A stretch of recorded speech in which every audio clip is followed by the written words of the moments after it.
آج کل معاشرے کے بہت سے افراد، عورت ہوں یا مرد، لڑکے ہوں یا لڑکیاں، وہ ٹینشن کا شکار ہیں، ڈپریشن کا شکار ہیں، اور ہر شخص یہ چاہتا ہے کہ وہ پرسکون زندگی گزارے، اس کی زندگی میں ڈپریشن نہ ہو، ٹینشن نہ ہو۔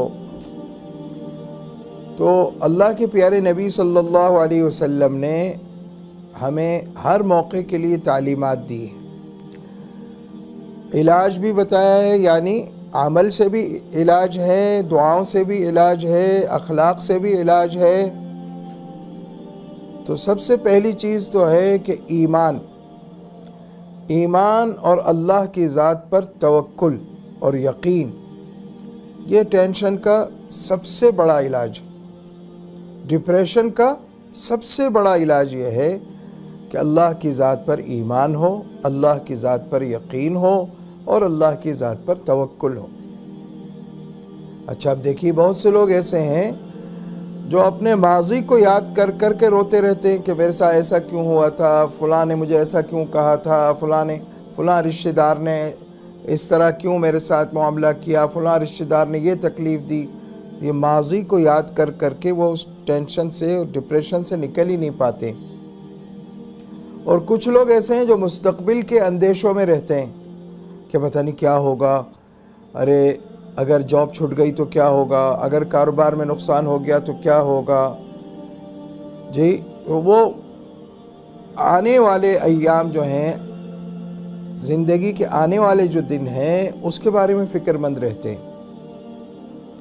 اچھا، جبکہ عقل مند انسان وہ ہے جو اپنے حال کو درست کرے، پریزنٹ جو ہے اس کو درست کرے۔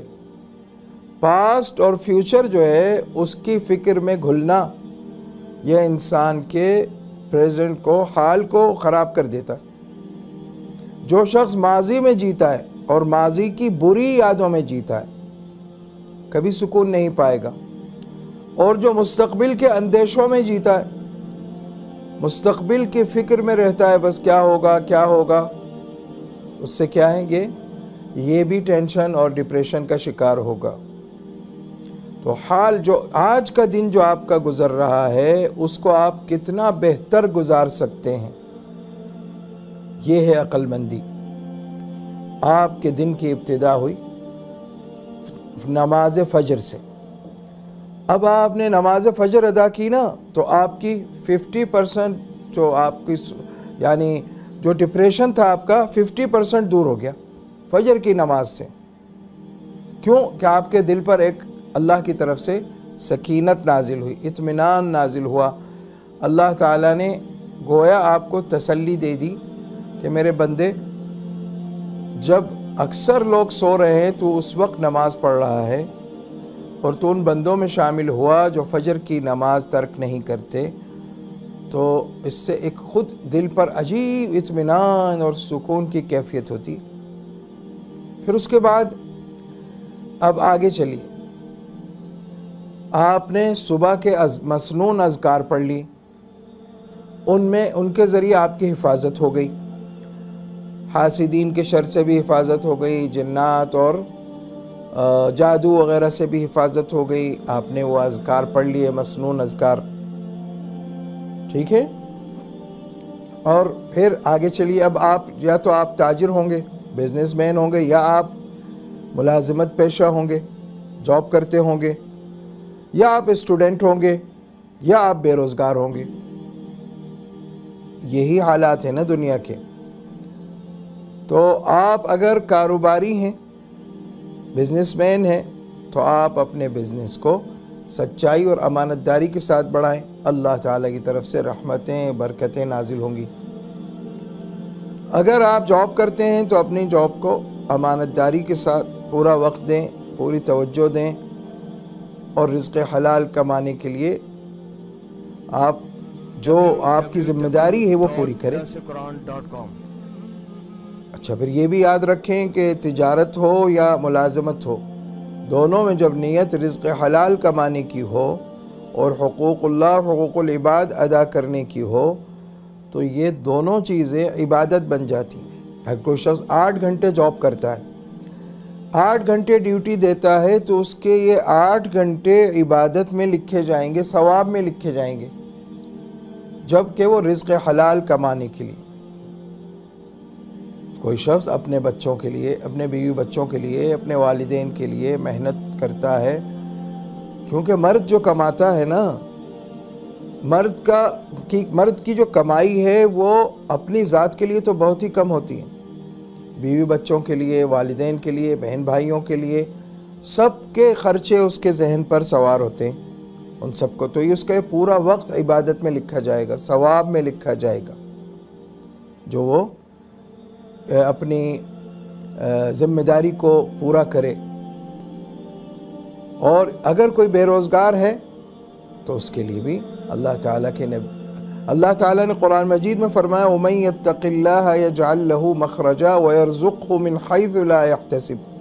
تقوی اختیار کرے، اللہ اس کے لیے رزق کے دروازے کھول دے گا. تقوی ایسی چیز ہے کہ ہر بھلائی اور ہر برکت اور رحمت کی جڑ ہے تقوی. اور تقوی نام ہے گناہوں سے بچنے کا. جو شخص گناہوں سے اجتناب کرتا ہے وہ متقی ہے، پرہیزگار ہے، اللہ والا ہے. لوگ یہ سمجھتے ہیں کہ اللہ والا وہ ہے جس سے کوئی کشف و کرامات ظاہر ہوں، لیکن قرآن مجید سے ہمیں پتہ چلتا ہے کہ اللہ والے وہ ہیں جو تقوی والے ہیں، پرہیزگار ہیں. تو جب تقوی اور پرہیزگاری اختیار کرو گے، اللہ تمہارے لیے رزق کے دروازے بھی کھول دے گا، اور ایسی جگہ سے بھی رزق دے گا جہاں تمہارے گمان میں بھی نہیں ہوگا. لیکن اللہ کے وعدوں پر یقین ہو تب نا. آج کا نوجوان ڈپریشن کا شکار اس لیے ہے کہ اس کو اللہ کے وعدوں پر ویسا یقین نہیں جو ہونا چاہیے. زبانی دعویٰ تو ہے، زبانی دعویٰ ہے، لیکن حقیقی یقین جو ہونا چاہیے وہ حقیقی یقین ہوگا. پرہیزگاری اختیار کرے گا، تقوی اختیار کرے گا، اللہ اس کے لیے تمام راستے آسان فرما دے گا، حاجتیں پوری فرمائے گا. قرآن کا وعدہ ہے وَمَن يَتَّقِ اللَّهَ يَجْعَلْ لَهُ مَخْرَجًا وَيَرْزُقْهُ مِنْ حَيْثُ لَا يَحْتَسِبُ. اور اس کے علاوہ ایک اور چیز ہے، اسباب، یعنی ڈپریشن دور کرنے کے اسباب. ایک سبب ہے کہ اپنے اچھے دوست، پرہیزگار، متقی، نمازی اور ہنس مکھ. یاد رکھیں، کوئی شخص نمازی ہو، دیندار ہو، لیکن ہنس مکھ نہ ہو، اس کے پاس بیٹھیں تو منہ بسور کے بیٹھا رہے، ایسے آدمی سے ذرا کنارہ کش ہی رہنا بہتر ہے. ایسے دوستوں کے پاس بیٹھیے جو ہنس مکھ ہوں، جن کے پاس بیٹھ کر آپ کا غم بھی دور ہوگا. اور ہنس مکھ سے مراد یہ ہے کہ وہ ہنسنے بولنے والے ہوں لیکن کوئی ناجائز گفتگو نہ کرتے ہوں. یاد رکھیں، فحش کلامی نہ کرتے ہوں، بد تہذیبی نہ کرتے ہوں، لیکن ہنس مکھ ہوں. حدود شریعت میں رہتے ہوئے مزاح بھی کریں گے اور دل جوئی بھی کریں گے، لیکن حدود شریعت سے تجاوز نہ ہو. تو یہ چند اسباب ہیں ڈپریشن دور کرنے کے جو میں نے بیان کیے. اللہ تعالی ہم سب کو سعادت دارین نصیب فرمائے. وآخر دعوانا ان الحمدللہ رب العالمین. سوشل میڈیا پر سب سے قدیم اور سب سے ریلائبل برانڈ درسقرآن.com